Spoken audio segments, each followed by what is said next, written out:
자, NBA 바로 들어가겠습니다. 올랜도, 마이애미, 토론토, 뉴욕 경기 들어가 보도록 할게요. 자, 내일 NBA 경기는 인시즌 토너먼트 8강 경기입니다.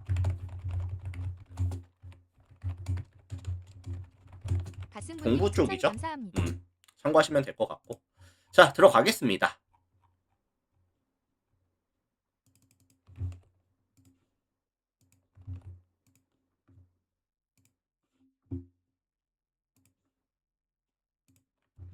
자, 올랜도와 마이애미 경기 살펴볼 수 있도록 하겠습니다. 올랜도, 마이애미.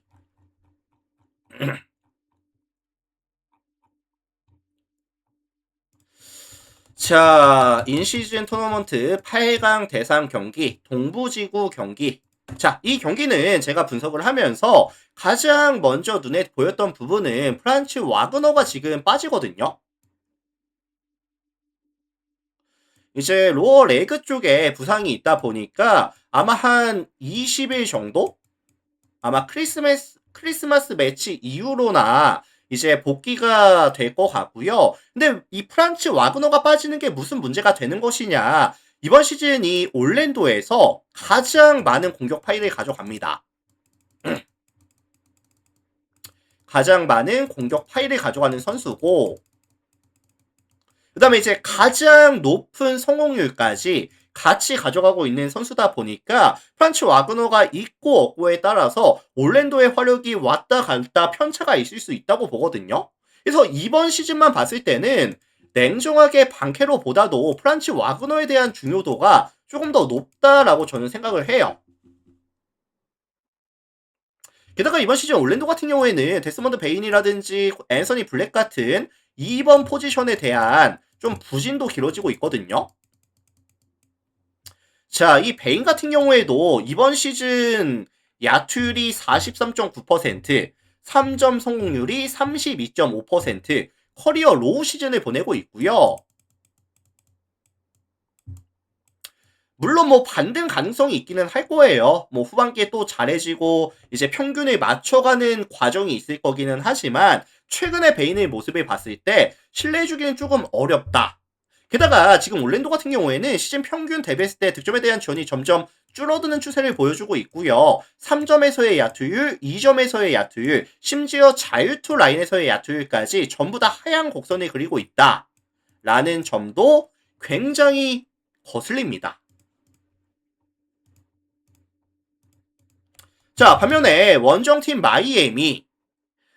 마이애미 같은 경우에도 최근에 이제 3연패죠? 3연패.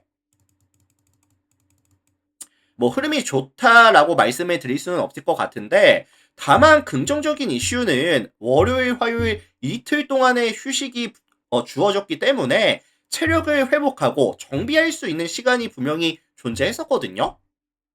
이번 시즌 마이애미의 전술이 뭐죠? 뭐 제가 몇 번 말씀드렸지만 팀 전체적으로 높은 에너지 레벨과 많은 움직임, 많은 선수들의 로테이션, 그 다음에 이제 성공률까지 동반이 됐을 때 강점을 보여줄 수 있는 팀이다라는 말씀을 드렸었고요. 이번 시즌 체력적인 이슈가 있고 없고에 따라서 경기력이 많이 다를 겁니다. 그래서 이틀간의 휴식이 있는 동안에 아마 경기력은 올라올 수밖에 없는 상황이고요. 야투율도 아마 같이 올라와 줄 거고 수비에서는 컨택 능력이 조금 더 올라와 줄 수 있는 그런 시간이 부여가 됐다라는 점이 긍정적인 요소가 되겠죠. 자, 그래서 이거 종합해 보면은 양 팀 다 높은 컨택률을 기반으로 가져가면서 수비에서의 강점은 어느 정도 나와줄 것 같은데 공격 코트에서 더 높은 효율을 보여줄 수 있는 팀은 프란츠 와그너가 빠지는 올랜도보다는 최근에 저점을 향해 가는 올랜도보다는 마이애미 쪽이 더 높은 화력을 보여줄 수 있을 가능성이 높다고 생각이 들어요. 그래서 마이애미가 원정이기는 하지만 마이애미 승 1.5 마헨 235.5 기준 언더에 대한 가능성까지 같이 언급을 드려보도록 하겠습니다.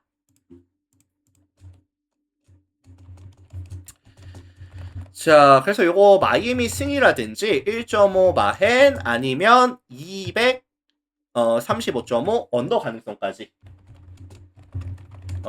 언급 드려보도록 할게요. 참고하시면 될 것 같습니다.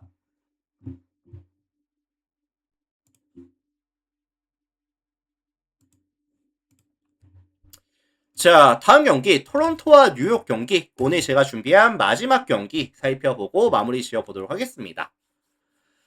자, 이 매치업은 최근 흐름이 좀 전혀 다른 두 팀의 매치업이다 라는 말씀을 좀 드리고 싶은데, 홈팀 토론토 같은 경우에는 최근 5경기에서 몇 승 몇 패죠?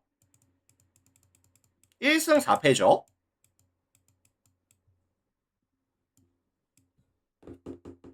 이번 시즌 사실 나쁘지 않은 공격력을 보여줬었던 팀인데, 경기당 득점이 116.36 득점, 리그 전체 18위에다가 오펜시브 레이팅 역시도 115를 기록하면서 리그 전체 16위. 나쁘지 않았지만 최근 5경기에서는 득점에 대한 지원이 점점 줄어들고 있는 추세.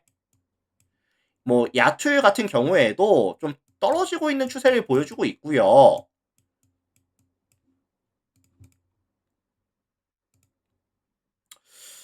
그리고 이제 퍼들 같은 경우에도 부상 복귀가 얼마 안 됐거든요. 그래서 부상 복귀가 얼마 안 됐다 보니까 아직은 좀 경기력을 끌어올리고 있는 추세. 아직까지는 뭐 완벽하게 경기력이 올라왔다라고 보기도 좀 어렵습니다. 그리고 사실 지금 베럿이 또 빠져 있는 구간이다 보니까 수비에서 상대 에이스를 묶어줄 수 있는 자원이 없다라는 점도 조금 아쉬울 수가 있는 상황이거든요. 그래서 최근에 흐름도 안 좋고 팀 전체적으로 약간 부상자 이슈도 조금 많은 상황이고 경기력 자체가 좀 많이 떨어져 있다. 하향 곡선을 향하고 있다. 라는 점이 리스크가 될 수 있겠죠. 자, 반면에 원정팀 뉴욕 같은 경우에는 직전 이제 타운스가 빠졌었어요. 타운스가 빠지는 상황에서 올랜도를 잡아내고 왔고요. 근데 이제 타운스가 연습 경기는 들어갔답니다. 연습 경기는 출전을 했다니까 아마 내일 나올 수도 있어요. 뭐 나올 가능성이 한 6, 70% 정도?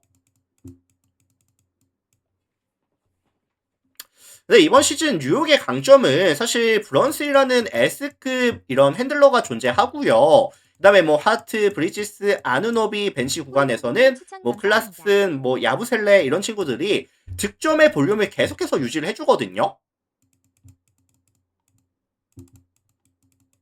그래서 안정감 있는 핸들링, 턴오버가 거의 없는 상황에다가 기본적인 야투율 자체가 보장이 되는 시즌이다 보니까 사실 토론토 같은 경우에는 반등을 하기 위해서는 이제 트랜지션 상황을 좀 이용해 준다든지 아니면은 이제 빠른 템포로 넘어가서 이제 상대 야투가 실패했을 때 야투를 성공시켜 준다든지 이런 부분이 나와줘야 되는데 사실 이 뉴욕은 핸들링도 안정감이 있고 야투율도 높은 팀이다 보니까 아마 토론토 입장에서는 자신들의 기회가 트랜지션 상황이 많이 만들어지지 않을 가능성이 높습니다. 그래서 저는 냉정하게 토론토의 반등 가능성은 정말 높지 않다고 봐요. 다만 뉴욕 같은 경우에도 원정에서의 경기력이 떨어지는 부분 타운스가 지금 출전이 될지 안 될지 모르고 나온다고 한들 100%의 컨디션이 아닐 가능성이 높다는 부분은 리스크로 가져가셔야 되기는 합니다.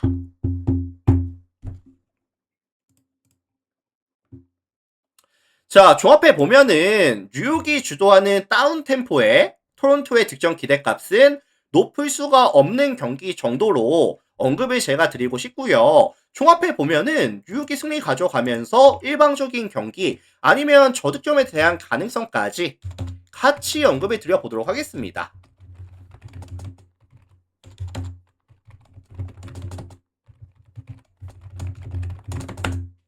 자, 이렇게 언급을 드려보도록 할게요. 참고하시면 될 것 같습니다.